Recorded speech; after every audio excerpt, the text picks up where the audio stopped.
پیارے سامعین اکرام، السلام علیکم ورحمۃ اللہ تعالی وبرکاتہ۔ پیارے دوستو، آج ہم ایک ایسا واقعہ آپ حضرات کے سامنے پیش کریں گے، یقیناً جس کو سن کر دل باغ باغ ہوگا اور ایمان میں تازگی پیدا ہوگی، اور رب کریم سے دعا کرتے ہیں کہ اس کو سن کر ہمیں اور آپ سب کو راہ کے مستقیم پر چلنے کی توفیق عطا فرمائے، آمین۔ آئیے سنتے ہیں۔ حضرت سیدنا یوسف بن حسن رحمۃ اللہ تعالی علیہ فرماتے ہیں، ایک مرتبہ میں حضرت سیدنا ذوالنون مصری رحمۃ اللہ تعالی علیہ کے ساتھ کسی تالاب کے کنارے حاضر تھا۔ اچانک ہماری نظر ایک بہت بڑے بچھو پر پڑی۔ اتنے میں ایک بڑا سا مینڈک تالاب سے نکل پڑا۔ بچھو اس مینڈک پر سوار ہو گیا۔ اب مینڈک تیرتا ہوا تالاب کے دوسرے کنارے کی طرف بڑھنے لگا۔ یہ منظر دیکھ کر ہم تیزی سے تالاب کے اس پار جا پہنچے۔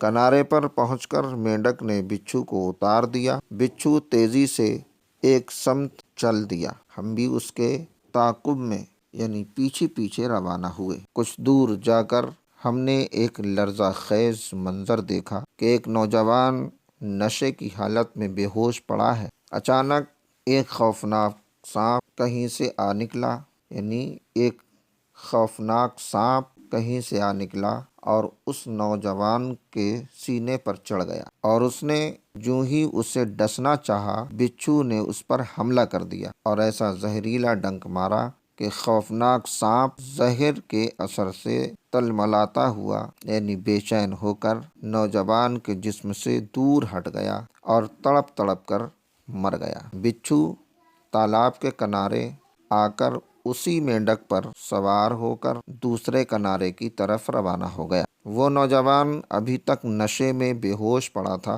حضرت سیدنا ذوالنون مصری رحمۃ اللہ تعالی علیہ نے اس کو ہلایا جلایا تو اس نے آنکھیں کھول دیں۔ آپ نے فرمایا، اے نوجوان، دیکھ خدائے رحمان عز و جل نے کس طرح تیری جان بچائی ہے، اور مینڈک سوار بچھو اور خوفناک سانپ کی انوکھی داستان سنائی اور مرا ہوا سانپ دکھایا۔ نوجوان خواب غفلت سے جاگ اٹھا، توبہ کی اور اپنے پیارے پیارے پروردگار عز و جل کے دربار کرم بار میں عرض گزار ہوا اور کہنے لگا، اے خدائے رحمان عز و جل، جب اپنے بندگان نافرمان کے ساتھ اپنے نافرمان بندوں کے ساتھ تیرے فضل و احسان کی یہ شان ہے، تو اپنے فرما بردار بندوں پر باران رحمت کا کیا عالم ہوگا۔ جو تیرے بندے فرما بردار ہیں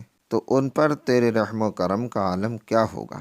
راوی فرماتے ہیں، اس کے بعد وہ نوجوان ایک جانب چل دیا تو میں نے پوچھا، کہاں کا ارادہ ہے؟ کہنے لگا، انشاءاللہ العزیز اب میں دنیا کی رنگینیوں سے دور رہتے ہوئے جنگلوں میں اپنے رب رحمت عز و جل کی عبادت کیا کروں گا۔ پیارے پیارے اسلامی ایمانی بھائیوں، سنا آپ نے کہ مینڈک سوار بچھو نے کس طرح نشے میں دھت شرابی نوجوان کو اللہ رب العزت عز و جل کی رحمت سے خوفناک سانپ کی مصیبت سے بچایا۔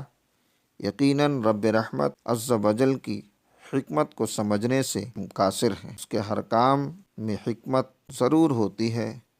کسی کو مصیبت میں مبتلا کرنا بھی حکمت، تو کسی کو طلب مصیبت سے بچا لینا بھی حکمت۔ بعض اوقات بندہ مصیبت میں پھنسا ہوتا ہے تو بارگاہ خدا بندی میں جھکتا اور اس کی عبادت کی طرف رخ کرتا ہے، اور کبھی ایسا بھی ہوتا ہے کہ اللہ عز و جل جب سر پر آ پہنچنے والی مصیبت سے حفاظت کر کے احسان فرماتا ہے تو بندہ فرمان تابع رحمان ہو جاتا ہے، جیسا کہ اس واقعے سے ظاہر ہوا جو ابھی آپ نے سماعت کیا۔ اللہ رب العزت سے دعا ہے، رب کریم ہمیں اور آپ سب کو اللہ سے سچی توبہ کرنے اور اپنے محبوب رسول صلی اللہ تعالیٰ علیہ وسلم سے سچی محبت کرنے کی توفیق عطا فرمائے، اور مرتے دم تک راہ شریعت پر چلنے کی توفیق عطا فرمائے، اور ہم سب کا خاتمہ ایمان پر فرمائے،